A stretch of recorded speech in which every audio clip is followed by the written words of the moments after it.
आज हम कानपुर नगर के पतारा ब्लॉक में आए हैं। पतारा ब्लॉक का कुशलपुर गांव, जिसमें धनिया की खेती बहुत मात्रा में की जाती है और इस गांव में लोग मसाला फसल के रूप में इसको अपने धान की फसल जो खरीफ में बोई जाती है उसकी कटाई के बाद करते हैं। तो आज हमारे साथ हैं कुशलपुर के प्रगतिशील किसान राजेंद्र प्रसाद जी। तो आज हम इनसे जानना चाहेंगे कि आपके क्षेत्र में कितनी धनिया बोई जाती है, आपने कितनी बोई है बताओ। 5 बीघा भाई साहब वही बने। अच्छा, और गांव में बोई और गई है 50 लमसम 70 बीघा हमारे आसपास क्षेत्र में भी धनिया। तो आपके यहाँ धनिया की खेती की गई है और आप चूंकि प्रगतिशील किसान हैं तो धनिया में जब आप फ्लावरिंग स्टेज के लिए आप ये जो ब्लूम और नाइट्रो की पकड़े हैं, इसके साथ आपने बताया इसमें डाल 90-10 ml टंकी के हिसाब से इसमें अच्छी फ्लावरिंग आए और फूल सेट के साथ साथ दाना की सेटिंग अच्छी हो, उसका प्रयोग किया है। हाँ। और आप ये कह रहे थे कि अच्छी धनिया पैदावार हमारे यहाँ नहीं होती है क्योंकि बीमारी लग जाती है भाई साहब। अच्छा, वो एक सफेदा रोग लगता हाँ, है, फूल झड़ जाते हैं उसके। फूल झड़ता है।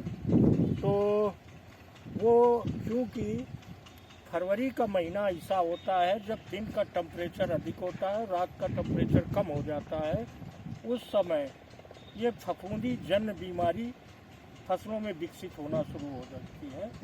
इस जो ये फफूंदी रोग है इसे पाउडरी मिल्ड्यू कहते हैं और लोकल गांव में भभूतिया रोग कहते हैं।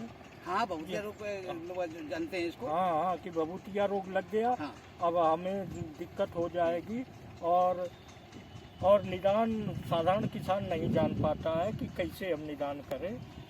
तो राजेंद्र सिंह जी, हम आपको ये बता दें कि यदि आप अच्छी धनिया से पैदावार लेना चाहते, पहली बात तो आपने इन माइक्रो न्यूट्रिएंट्स का स्प्रे किया, क्योंकि फसल में पोषक तत्व प्रबंधन महत्वपूर्ण है। हाँ, ठीक।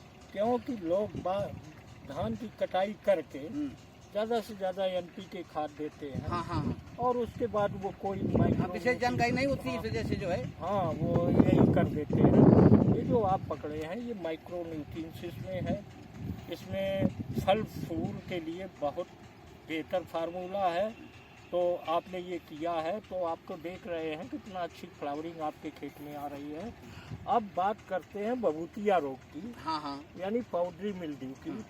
तो इसके लिए यदि आप केमिकल का इस्तेमाल कर रहे हैं, किसी फंजीसाइड का इस्तेमाल कर रहे हैं, तो बाविस्टीन नाम की दवा आती है, उसको 2 ग्राम प्रति लीटर के हिसाब से मिला के छिड़क दें। यदि वो ना मिले तो जिंक मैंगनीज कार्बामेट 2.5 ग्राम प्रति लीटर के हिसाब से घोल बना के 8 दिन के अंतराल पे 2 छिड़काव कर दें। लेकिन इन केमिकल के प्रयोग करने से धनिया की क्वालिटी बिगड़ती है। तो अच्छा। आज आवश्यकता है कि हम कौन से फंजीसाइड इस्तेमाल करें जिससे हमारी धनिया में सुगंध, खुशबू और वजन अच्छा रहे। हाँ, हाँ। तो आप जानना चाहते हैं? हाँ, विशेष करके आप बताएं इसको। तो हम बताना चाह रहे हैं कि ये ऑर्गेनिक फार्म में पावर प्लांट ग्रीन प्लैनेट का है फंजीसाइड फार्मूला। इसको आप 30 ग्राम प्रति टंकी के हिसाब से 8 दिन के अंतराल पे ये अग्रिम व्यवस्था करनी पड़ेगी आपकी। ये रोग जैसे आपका मौसम दिखे उस समय इसका स्प्रेइंग कर दें तो आपके खेत में ये भभूतिया रोग की आने की संभावना खत्म हो जाती है। इसके साथ आप ये मिला के छिड़क सकते हैं कोई भी फंजीसाइड, स्प्रेडाल 90 जो हम आपको बताएंगे कि ये जो है आप ये सारी चीज़ें मिला के आपका फ्लावरिंग स्टेज भी बढ़िया होगी, आपका फंगस भी रुकेगा। तो 8 दिन के बाद 2 स्प्रे कर दें तो इससे भभूतिया रोग का निदान हो जाता है। दूसरी बात आती है, यदि आपके कहीं पत्तियों में स्पॉट दिखाई देने लगे, जब पत्तियां नीचे लाल लाल रंग की होने लगे तो ये समझ लेना कि हमारे में भभूतिया रोग आ गया है। ये हम आपको पत्तियां दिखाएं, सूख रही हैं, ये भभूतिया रोग पत्ती हम दिखा रहे हैं नीचे की है, ऐसी पीली होने लगती हैं। और उसके निचली सतह पे पाउडर जैसा सफ़ेद सफ़ेद जमा हो जाता है। तो पहले तो आप इस फंजीसाइड का इस्तेमाल करें, हाँ फिर जब दोबारा करना हो तो हम आपको बता दें जो सिस्टमिक है फंगोहिट नाम से, और फंगोहिट 60 ml प्रति टंकी और स्टेडाल 90 का 10 ml टंकी के हिसाब से आप फसल पे स्प्रे कर दें तो आपकी इस भभूतिया रोग का निदान हो जाता है। और समस्या आती होंगी आपके खेत में, माहू है। माहू की समस्या, जिसे रस चूसक कीट होता है, वो भी बड़ा नुकसान पहुंचाता है।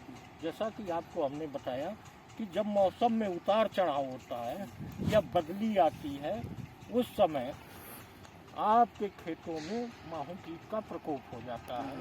और एक बात ये ध्यान रखें कि आपको ये मालूम कैसे होगा कि अब मौसम में उतार चढ़ाव चल रहा है। तो सबसे बड़ा एक फार्मूला है कि जब आप रात को सोते हो, कंबल से ढक के अपना शरीर सोते हो या रजाई से सोते हो, जब रात को आपकी रजाई या कंबल सीने पे आ जाए तो आप ये समझ लेना कि हमारे खेत में माहू कीट का प्रकोप हो गया है।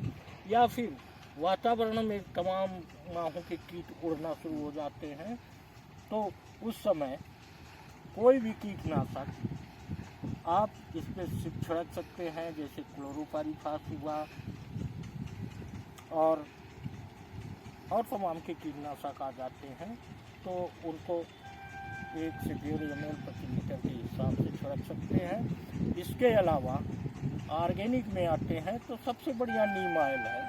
नीम ऑयल का 40 से 60 ml प्रति टंकी के हिसाब से आपने छिड़काव कर दिया तो इस माहू कीट का निदान हो जाता है।